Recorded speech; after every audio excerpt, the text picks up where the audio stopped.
नमस्कार दोस्तों, मैं advocate Rajan Kumar Prasad, Delhi high court आज आपके सामने उपस्थित हूं एक नए मुद्दे के साथ। मुद्दा है एक ऐसा कानून पारित किया गया है जिसमें मकान मालिक और किराएदार दोनों पे नकेल कसी गई है और ये बकायदा पारित हो चुका है। जल्द ही इसे अप्लाई करने के लिए केंद्र शासित राज्यों में और राज्यों में भेजा जाएगा, जिससे कि किराएदार और मकान मालिक के ऊपर नकेल कसी जाए।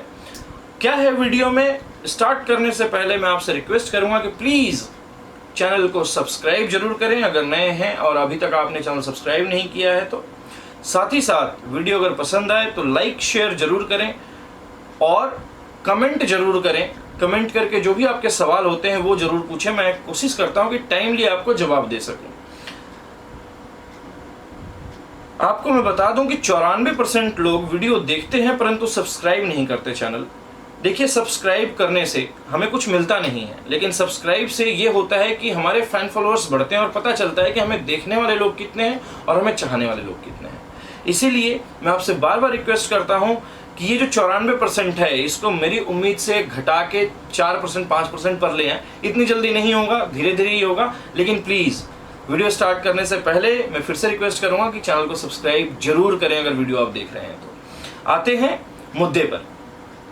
बकायदा एक मॉडल टेनेंसी एक्ट जो है ड्राफ्ट करके और इसको मंजूरी दे दी गई है आदर्श किराएदार कानून के रूप में।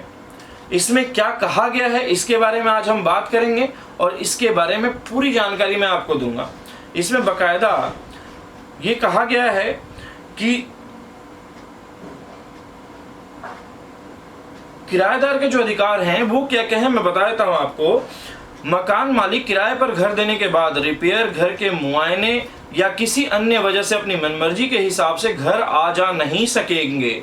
यानी कोई भी मकान मालिक किसी घर में जबरन कभी भी मुंह उठा के चला आता था वो नहीं होगा।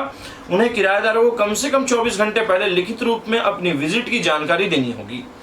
दूसरा, अगर किराएदार वक्त पर किराया दे रहा है या घर का सही तरीके से इस्तेमाल कर रहा है तो मकान मालिक रेंट एग्रीमेंट में लिखे गए तय वक्त से पहले किराएदार को घर से बाहर नहीं निकाल सकता। ये दूसरा पॉइंट हो गया। तीसरा, मनमाने सिक्योरिटी डिपॉजिट पर लगाम लगाने के लिए इसकी सीमा तय कर दी गई है और आवास के लिए यह अधिकतम 2 महीने के किराए और गैर आवासीय भवन के लिए अधिकतम 6 महीने के किराए के बराबर हो सकती है। यानी जो एडवांस डिपॉजिट लेते थे मकान मालिक, उसमें बकायदा ये संशोधन करके लाया गया है, इस कानून में दे दिया गया है कि अगर एडवांस डिपॉजिट आप ले रहे हैं तो जहां रिहायशी है यानी कोई बंदा अपने रहने के लिए घर ले रहा है तो उसमें 2 महीने से ज्यादा आप रेंट डिपॉजिट नहीं मांग सकते एडवांस में, और किसी बिजनेस पर्पस के लिए अगर रेंट पर ले रहा है तो उसमें 6 महीने से ऊपर का आप किराया नहीं मांग सकते या 6 महीने तक के अमाउंट का किराए से आप ऊपर नहीं मांग सकते। 6 महीने के भीतर के किराए का अमाउंट आप डिपॉजिट के तौर पर ले सकते हैं। घर खाली करने से पहले, तीसरा पॉइंट है, घर खाली करने से पहले किराएदार को नोटिस भेजना जरूरी होगा। नोटिस भेजना ही पड़ेगा। अब मकान मालिक के लिए कुछ अधिकार भी आए हैं। ये तो 4 मेन जो थे किराएदार के लिए थे, अब मकान मालिक के लिए देख लेते हैं। मकान मालिक की घर कब्जाने की आशंका को दूर करते हुए उसे अधिकार दिया गया है कि वो 2 महीने तक किराया अदा ना करने की स्थिति में घर को खाली करा सकता है। अगर 2 महीने तक कोई भी किराएदार मकान मालिक को किराया नहीं देता है तो उस एवज में किराएदार से अपना घर मकान मालिक खाली करवा सकता है नोटिस के जरिए। अगर मकान मालिक रेंट एग्रीमेंट की सभी शर्तों को पूरा करता है लेकिन तय सीमा के बाद भी किराएदार मकान खाली नहीं करता तो मकान मालिक किराए को 2 गुना कर सकता है। यानी आज अगर आप 15,000 रुपए ले रहे हैं तो उसको 30,000 रुपए कर सकते हैं रेंट एग्रीमेंट के खत्म हो जाने के बाद, और अगर खाली नहीं करता टेनेंट तो अगर 2 महीने बाद भी 2 गुना करने के बाद अगर 2 महीने बाद भी किराएदार मकान खाली नहीं करता तो वो किराए को 4 गुना कर सकता है। ध्यान रखिएगा, यानी 15,000 रुपए का किराया है तो 60,000 रुपए पर मंथ का होगा। अगला पॉइंट दिया गया है, अगला अधिकार दिया गया है, घर के किराए पर उठाए जाने की अवधि के दौरान घर के देखभाल की पूरी जिम्मेदारी किराएदार पर होगी। यानी घर अगर मैंने किसी अपने किराएदार को दे दिया और अगर वो उसमें रह रहा है तो उस पूरे घर की जिम्मेदारी उस किराएदार की होगी। अब विवाद अगर हो किसी के बीच तो उसका निपटारा कहाँ किया जाएगा? नए कानून के तहत रेंट अथॉरिटी बनाई जाएगी। रेंट अथॉरिटी बनने जा रही है पूरे भारत भर में, जो किराए के मकान से जुड़े सभी मामलों पर नजर रखेगी या उसकी सुनवाई करेगी।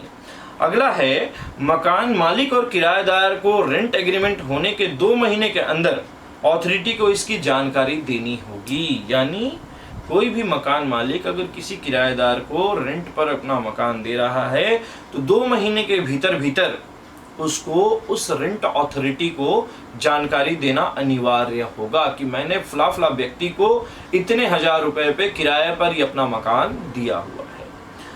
विवाद होने की स्थिति में, तीसरा पॉइंट है, विवाद होने की स्थिति में कोई एक पक्ष या दोनों पक्ष रेंट अथॉरिटी पहुंच सकते हैं। यानी दोनों में से कोई भी व्यक्ति रेंट अथॉरिटी को अप्रोच कर सकता है अगर कोई भी विवाद मकान मालिक और किराएदार के बीच होता है तो। उम्मीद है किराएदार और मकान मालिक के इन अधिकारों के बारे में आप जान चुके हैं और इनका निष्पादन कहाँ होगा, यानी कोई भी विवाद होता है तो उसका निष्पादन कहाँ होगा, ये भी मैंने आपको इस वीडियो में बता दिया है और जल्द ही ये पूरे भारत में हर राज्य में लागू होने वाला है। तो ये जानकारी आपको जानना जरूरी था। मैं फिर से एक बार बता दूं डिपॉजिट के बारे में कि जो मकान मालिक डिपॉजिट रिहायशी के लिए यानी पर्सनल यूज के लिए अगर कोई मकान किराए पर लेता है व्यक्ति और उससे 6 महीने या साल भर का डिपॉजिट मांगता है तो ये गैर कानूनी होगा। 2 महीने से ज्यादा का एडवांस डिपॉजिट आप नहीं ले सकते। दूसरा, कमर्शियल यानी किसी बिजनेस को स्टार्ट करने के लिए अगर कोई मैं दुकान या कोई ऐसा शॉप या फिर ऐसा कोई भवन ले रहा हूं जिसमें अपना बिजनेस चलाऊंगा, उसमें 6 महीने के रेंट अमाउंट से ज्यादा का डिपॉजिट कोई भी मकान मालिक नहीं मांग सकता।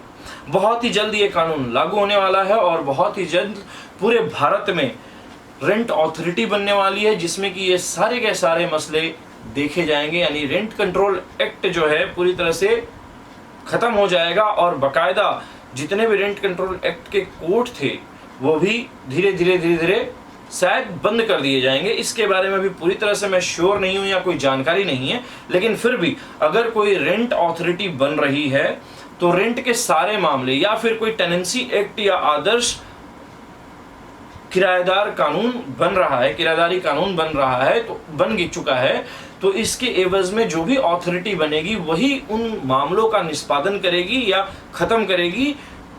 जब कोई भी विवाद मकान मालिक या किराएदार के बीच होगा तो वो उस अथॉरिटी को कांटेक्ट कर सकते हैं और उनसे अपनी कंप्लेंट दे सकते हैं और जिससे कि वो उनका निपटारा एज सुन एज पॉसिबल कर सके। ये था पूरी वीडियो की जानकारी। उम्मीद है आपको अच्छी लगी होगी। अगर वीडियो पसंद आई हो तो प्लीज चैनल को लाइक जरूर करें, चैनल को सब्सक्राइब जरूर करें, वीडियो को लाइक और शेयर जरूर करें। साथ ही साथ कोई भी अगर आपका क्वेश्चन हो तो आप मुझे कमेंट में पूछ सकते हैं। इसके अलावा हर पोस्टर पे, हर थंबनेल पे या थंबनेल पोस्टर पे मेरा जो है नंबर अंकित होता है या दिया हुआ होता है, उस पर भी आप मुझे व्हाट्सअप कर सकते हैं या कोई भी सवाल आपके मन में हो तो पूछ सकते हैं। ये था पूरी जानकारी आज के वीडियो में। इसी के साथ विदा लेता हूं आपसे। नमस्कार, शुभ रात्रि।